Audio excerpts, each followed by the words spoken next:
try to help his game out a little bit. And I was big in promoting Scottie because, we had Scottie coming off the bench, and I had to sub in as a coach for Doug Collins when he got thrown out of a game. And that was like the immediate thing I did. I put Scottie in the game and up the pressure defense, because this is one of the best defensive players ever to play the game. This is the betrayal nobody saw coming. While the world celebrated Michael Jordan and the Chicago Bulls dynasty, behind closed doors, Phil Jackson was quietly turning his back on the man who made it all possible, Scottie Pippen. We're not talking about a simple disagreement. We're talking about a calculated erasure of a Hall of Famer's legacy. A coach who emotionally abandoned his star player, a power play disguised as strategy, and a relationship so toxic that Pippen and Jackson haven't spoken in over 2 decades. If you knew that Scottie Pippen had been with the Bulls from '87, battled through the Pistons and every other team that we had to get to those 3 championships, wouldn't you give Scottie Pippen one opportunity to get a last-second shot? This isn't just about basketball. This is about ego, race, betrayal, and how the real villain of the Bulls' collapse wasn't Jerry Krause. It was the Zen master himself, Phil Jackson, who secretly blamed Scottie for everything while protecting Michael Jordan's untouchable image. If you're ready to discover the dark truth behind basketball's greatest dynasty, hit that subscribe button now, because what you're about to hear will shatter everything you thought you knew about the Chicago Bulls. Let's set the record straight before we dive into the betrayal. Everyone thinks Scottie Pippen was the loyal sidekick, the quiet superstar, the Robin to Jordan's Batman. But what if I told you that behind the scenes, Pippen was actively undermining the very foundation of the Bulls' success? And one player can't do it. I seen Michael Jordan play before I came to play with the Bulls. You guys seen him play. He's a horrible player. He was horrible to play with. He was all one-on-one. He's shooting bad shots. And all of a sudden, we become a team and we start winning. Everybody forgot who he was. Here's what they don't want you to know. During the 1997-98 season, Pippen publicly threatened to leave the Bulls if his contract situation didn't improve, consistently directing his frustrations at general manager Jerry Krause, seizing every opportunity to voice his discontent. But it gets darker. Phil Jackson recalled how Pippen's behavior got so bad that he had to turn around and stare at Scottie during practices. This wasn't just contract frustration. This was a player who wanted to prove the Bulls didn't need Michael Jordan. So I had a lot of admiration for him and had a lot of contact with him. He was the on-court guy that I alerted all the time when defensive strategies would come, double teams, traps, etc. Whistle, hey Scottie, it's time, whatever. So yeah, it was shocking to hear the comments that he made. But he had a situation that was coming off the bench, not being able to play the last few seconds of a basketball game that was critical, and it made a big change in his life. Former Bulls assistant John Bach didn't mince words about Pippen's temperament. Scottie had to find out things the hard way. He always had to put his hands on hot stove. And here's the smoking gun that reveals Pippen's true intentions. Some sources believe Scottie was the leak in the Bulls' locker room, feeding information to the media to undermine Jordan's image. He allegedly tried to position himself as Nike's next marketing face, trying to replace Michael Jordan as the face of basketball. This wasn't loyalty. This was a power grab masked as partnership. Now we arrive at the moment that Phil Jackson could never forgive, the moment that shattered any remaining trust between coach and player. May 13, 1994, Game 3 of the Eastern Conference semifinals, Bulls versus Knicks. Score tied 102-102, just 1.8 seconds left on the clock. Phil Jackson drew up the final shot for rookie Tony Kukoc instead of Scottie Pippen, who had led the Bulls to 55 wins without Michael Jordan that season. And Scottie? Pippen felt insulted and opted to sit out that final play, refusing to check in. But here's what the media never told you about that moment. This wasn't just about a last-second shot. This was about power. This was about Phil Jackson sending a message to Scottie Pippen that even without Michael Jordan, he was still in charge. Veteran Bill Cartwright called Pippen selfish, saying, "Scottie, I can't believe you would let us come so far, to bust our tails and then be so selfish." Cartwright literally cried in the post-game locker room after calling Pippen out. The next day, Michael Jordan called Phil Jackson from his baseball retirement. Michael called the next day from baseball and said, "I don't know, Scottie, I'll ever be able to live this down. And I think it's been a hard thing to live down. Refusing to go in a ball game because things didn't go your way." And he was right, because from that moment on, Phil Jackson emotionally detached from Scottie Pippen permanently. Phil's trainer, Chip Schaefer, revealed Jackson's true feelings. 362 days of the year, Scottie Pippen goes along as a model citizen, and everything's working quite well for him. But those other 2 or 3 days, he can be the downest, darkest person there possibly can be. There's a dark side to him that rarely surfaces. Translation? Phil Jackson saw Scottie as unstable, unpredictable, and worst of all, untrustworthy. But the 1.8-second incident was just the beginning of Phil's silent war against Scottie. Let me break down the systematic way Phil Jackson destroyed Scottie Pippen standing within the Bulls organization. The film session. Humiliation. In team film sessions, Jackson allegedly ignored Scottie's input in front of the entire team. When Pippen would suggest defensive adjustments or offensive sets, Phil would simply move on, as if Scottie hadn't spoken at all. This wasn't coaching. This was psychological warfare. The Rodman protection racket. Dennis Rodman got freedom. He got protection. He could miss practices, show up late, take Vegas trips during the finals, but Scottie. Pippen got rules and blame, while Jackson called him out for having a dark side. The Steve Kerr praise. Here's the ultimate insult. Phil Jackson praised role players like Steve Kerr more than he praised Scottie Pippen. Think about that. A backup guard who averaged 8 points per game got more public recognition from the coach than a 7-time All-Star and 10-time All-Defensive selection. Why? Because Steve Kerr never challenged Phil's authority. Steve Kerr never sat out plays. Steve Kerr was controllable. Scottie Pippen was not. The 1994 season was supposed to be Scottie's redemption. He averaged 22.0 points, 8.7 rebounds, 5.6 assists, and nearly 3 steals per game. He finished third in MVP voting and led Chicago to just 2 fewer wins than the previous year with Jordan. Scottie was finally stepping out of Michael's shadow. He was proving he could be the man. But then March 19, 1995 happened, 2 words that destroyed Scottie's entire narrative. "I'm back." Michael Jordan returned. And with him, the return of Phil Jackson's entire system.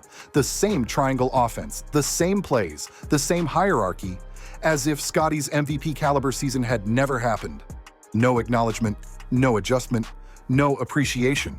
When asked if Jordan would stay without Pippen and Phil, Jordan was clear. "Myself, Scottie, and Phil. The nucleus has been always there. Anytime it breaks up, that's a startup." Even Michael recognized that all 3 were essential. But Phil kept running MJ's system even when MJ was gone, refusing to fully hand over leadership to Scottie even when Scottie earned it. After the dynasty ended, Phil Jackson wrote his tell-all book. And here's where the real betrayal becomes crystal clear. Phil praised everyone. He praised Michael Jordan, obviously. He praised Dennis Rodman for his rebounding and his authenticity. He even praised Christian Laettner, a guy who barely played for the Bulls. But Scottie? Jackson's assessment was that there was a dark side to Scottie Pippen and left it at that. No tribute to his defensive genius. No acknowledgement of his sacrifices. No gratitude for the 6 championships they won together.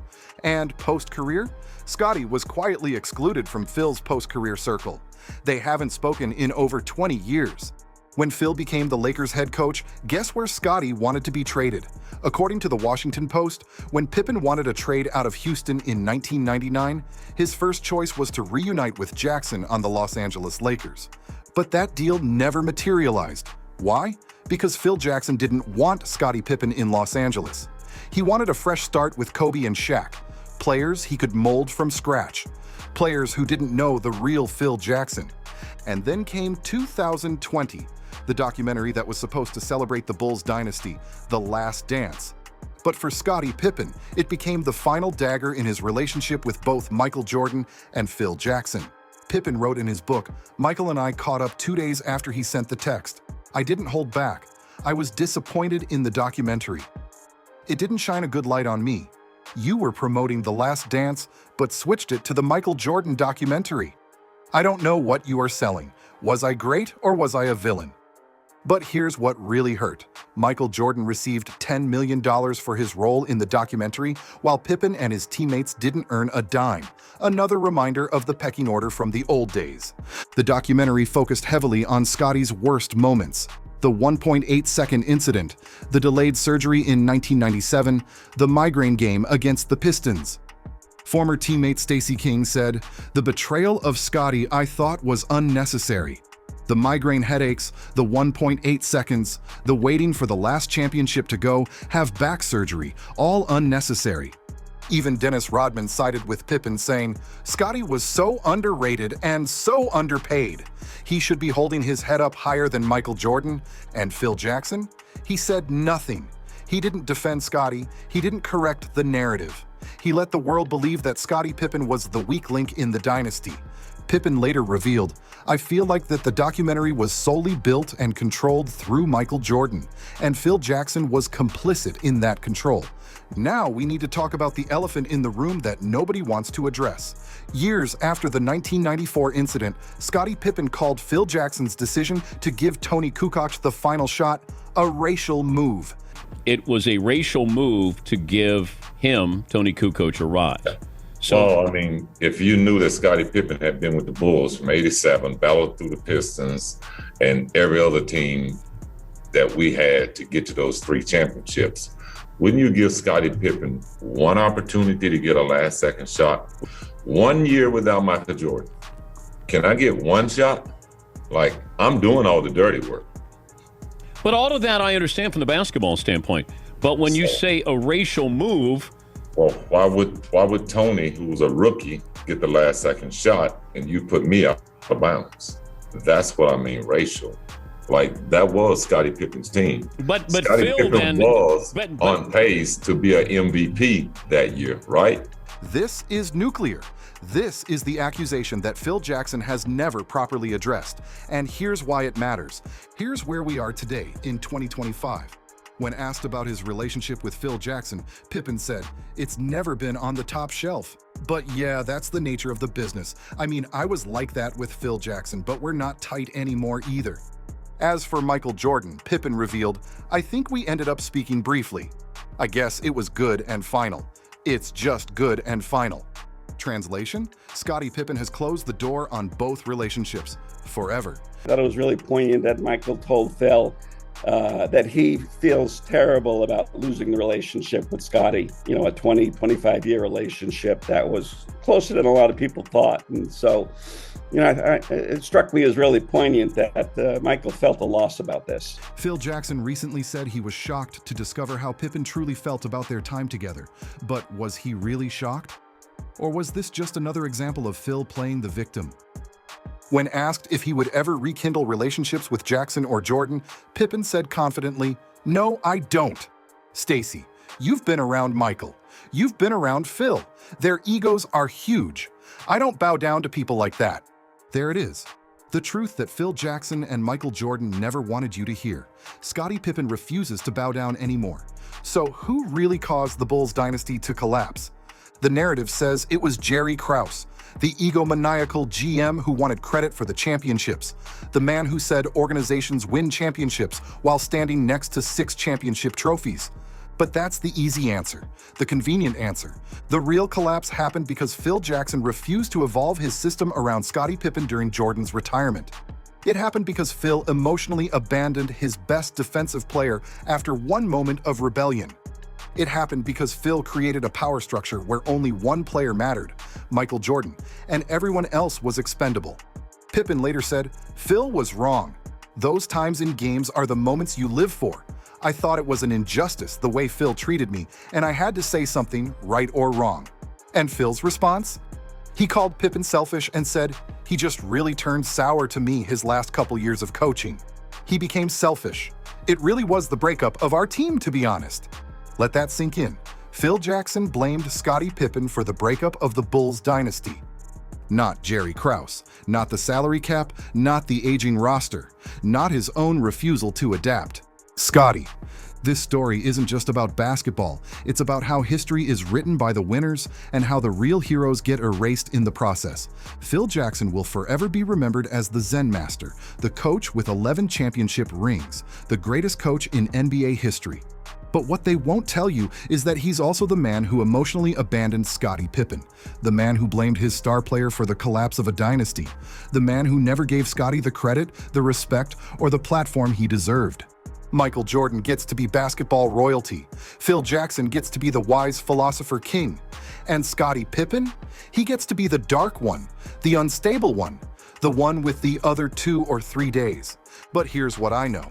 Scottie Pippen was the best defensive player to ever play the game, according to Phil Jackson himself, when he first took over as head coach. He was a 10-time All-Defensive selection, a 7-time All-Star, the second best player on the greatest dynasty in NBA history. And he deserved so much better than what Phil Jackson gave him. That's not just a coaching failure, that's a betrayal. If this video opened your eyes to the real story behind the Bulls dynasty, hit that like button, drop a comment telling me what you think about Phil Jackson's treatment of Scottie, and subscribe.